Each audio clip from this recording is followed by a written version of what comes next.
premiers travaux qu'on a menés il y a bientôt une vingtaine d'années concernaient le métail en silage.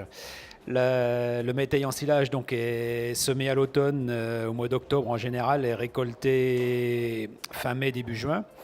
Il s'avère que derrière cette culture, on avait la possibilité d'essayer une deuxième culture. Donc le sorgho fourragé monocoupe était une culture nouvelle qu'on connaissait mal, mais qui nous semblait intéressant par rapport à sa résistance à la sécheresse, puisqu'il a une meilleure capacité à attendre la pluie au niveau de la pousse estivale, et donc il résiste mieux que le maïs. Et donc on a eu l'idée de mettre le sorgho derrière métail, avec comme avantage aussi, c'est que le sorgho étant une plante tropicale, il ne faut pas le semer trop tôt. Donc c'était intéressant, les deux cultures pouvaient se succéder.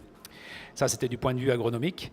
Après, il s'avère que ça a donné des bons résultats au niveau technique, puisqu'on a obtenu entre 15 et 21 tonnes de matière sèche sur la double culture, dans des systèmes bovins-viande Nord-Drôme sans irrigation, donc des rendements fourragers qu'on ne peut pas avoir avec d'autres fourrages. Donc ça nous a sécurisé par rapport au changement climatique. Changement climatique qui touche durablement Rhône-Alpes, et puisque pour vous donner une image, le seuil méditerranéen remonte de 5 km au nord tous les ans depuis 1980. Les cigales ont passé Lyon et elles n'ont pas fini. Et donc le sorgho s'est avéré intéressant aussi du point de vue zootechnique, puisqu'il est très riche en sucre, et en fait c'est un vrai booster de ration, alors que le métail, qui est une sécurité stock, a des valeurs qui sont plutôt moyennes. Le fait d'ajouter du sorgho, ça a permis de faire ingérer davantage de fourrage par les animaux et de bien faire consommer la totalité du métail.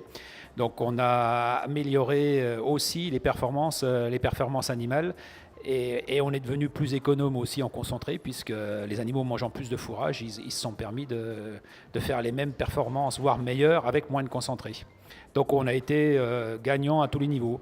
Une sécurisation agronomique, une amélioration des performances zootechniques, et bien sûr des résultats économiques qui se sont améliorés.